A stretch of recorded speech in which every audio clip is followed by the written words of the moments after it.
नमस्कार, जनप्रभात सुपरफास्ट में आपका स्वागत है। मैं हूं हेमेंद्र सिंह। एक नजर डालते हैं आज की सुर्खियों पर। कृषि कानूनों के खिलाफ किसान आंदोलन आज 55वें दिन भी जारी है।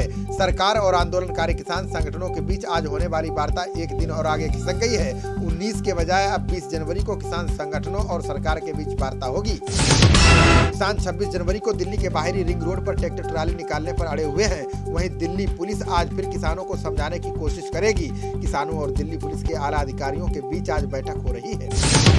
26 जनवरी को निकाले जाने वाली किसान तिरंगा यात्रा में 1 लाख बाइकर शामिल हो सकते हैं। दिल्ली पुलिस की स्पेशल ब्रांच ने इस तरह के खुफिया इनपुट दिए हैं। इस तरह के इनपुट्स मिलने के बाद दिल्ली पुलिस अधिकारी परेशान हो गए हैं। वार्ता से पहले कृषि मंत्री नरेंद्र सिंह तोमर ने बयान दिया है। उन्होंने कहा कि आशा है कि कृषि कानूनों को वापस लेने के बजाय किसान संगठन अन्य विकल्पों पर चर्चा करेंगे। उन्होंने किसानों से अपील की है कि दिल्ली में गणतंत्र दिवस के अवसर पर ट्रैक्टर रैली न निकालें।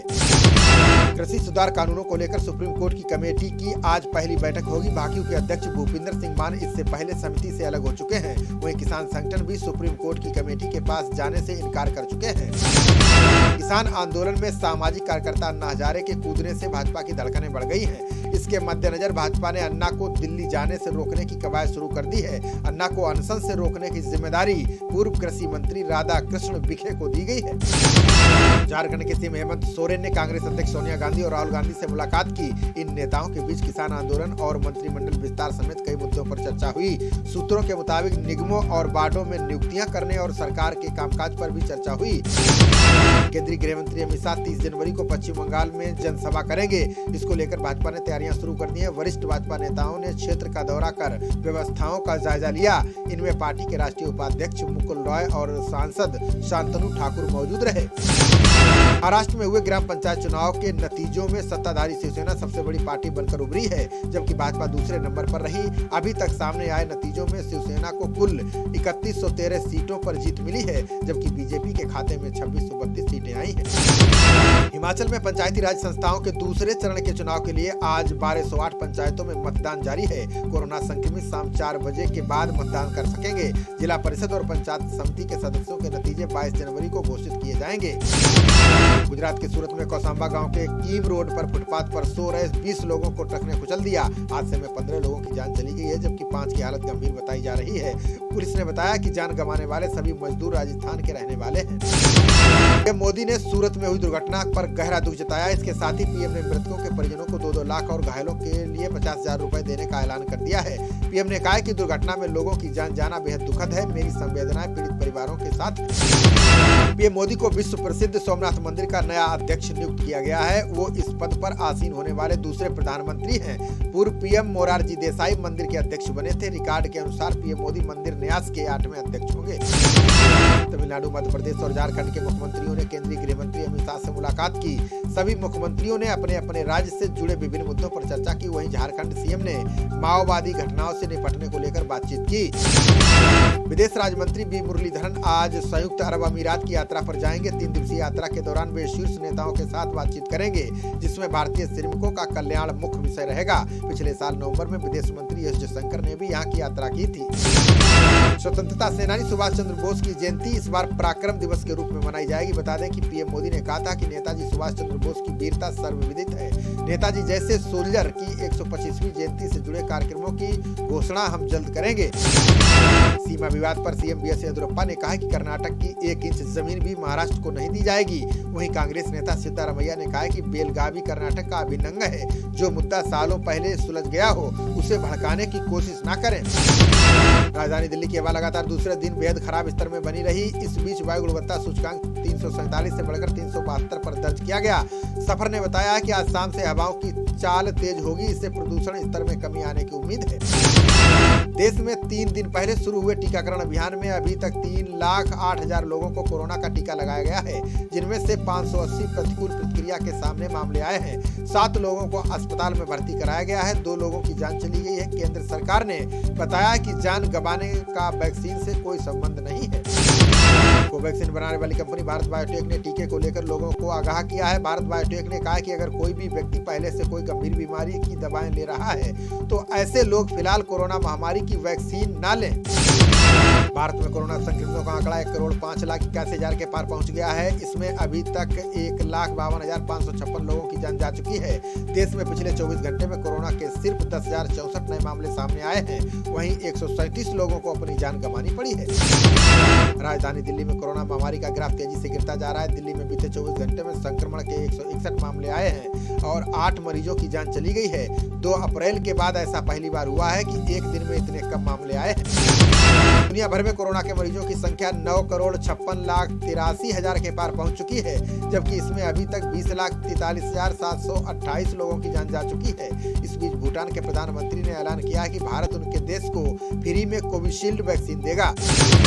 अरुणाचल में चीन द्वारा गांव बसाने की खबरों पर पूर्व वित्त मंत्री पी चिदम्बरम ने सरकार से जवाब मांगा है। चिदम्बरम ने भाजपा सांसद तापिर गाव के दावों को आधार बनाया है। गाव ने कहा है कि चीन ने अरुणाचल के भीतर विवादास्पद क्षेत्र में 100 घरों वाला गांव बसाया है।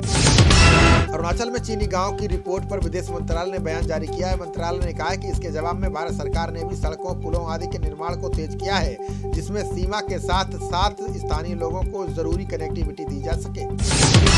उत्तर भारत में कई जगहों पर कोहरा छाया रहा। दिल्ली, यूपी, चंडीगढ़, राजस्थान में कोहरे की चादर के चलते दृश्यता कम रही। इसका असर रेल यातायात और सड़क परिवहन पर भी पड़ा। मौसम विभाग ने अगले 4 दिन तक शीतलहर जारी रहने का अनुमान लगाया है। रेलवे ने यात्रियों की सुविधा को ध्यान में रखते हुए विभिन्न रूटों पर स्पेशल ट्रेन चलाने की घोषणा की है। इनमें मुख्य रूप से Sarai Rohilla, Jaipur Delhi junction, Shri Ganganagar, Porbandar, Muzaffarpur, Chhapra, Gomti Nagar, Jabalpur, Nizamuddin special train शामिल है। संसद की स्थायी समिति की 21 जनवरी को होने वाली बैठक में व्हाट्सएप की गोपनीयता नीति में बदलाव पर चर्चा की जाएगी। इस बैठक में फेसबुक और ट्विटर के अधिकारी भी मौजूद रहेंगे। समिति ने फेसबुक और ट्विटर के अधिकारियों को समन भेजकर तलब किया है। राजधानी दिल्ली में नर्सरी दाखिले को लेकर संशय की स्थिति साफ हो गई है। जल्द ही इस संबंध में नोटिफिकेशन जारी किया जाएगा। सरकार ने इसको लेकर तैयारी शुरू कर दी है। हालांकि नोटिफिकेशन कब तक जारी होगा, इस संबंध में अभी स्थिति स्पष्ट नहीं है। दिल्ली कांग्रेस अध्यक्ष चौधरी अनिल कुमार ने पूर्व केंद्रीय मंत्री कपिल सिब्बल के बयान को लेकर निशाना साधा है। उन्होंने कहा कि कपिल सिब्बल को व्यर्थ की बयानबाजी करने की बजाय संगठन को मजबूत बनाने के लिए काम करना चाहिए। दिल्ली के डिप्टी सीएम और वित्त मंत्री मनीष सिसोदिया ने केंद्रीय करों में दिल्ली को समुचित हिस्सेदारी देने की अपील की है। बजट पर केंद्रीय वित्त मंत्री की सभी राज्यों और केंद्र शासित प्रदेशों के वित्त मंत्रियों के साथ बैठक में उन्होंने ये मुद्दा उठाया है।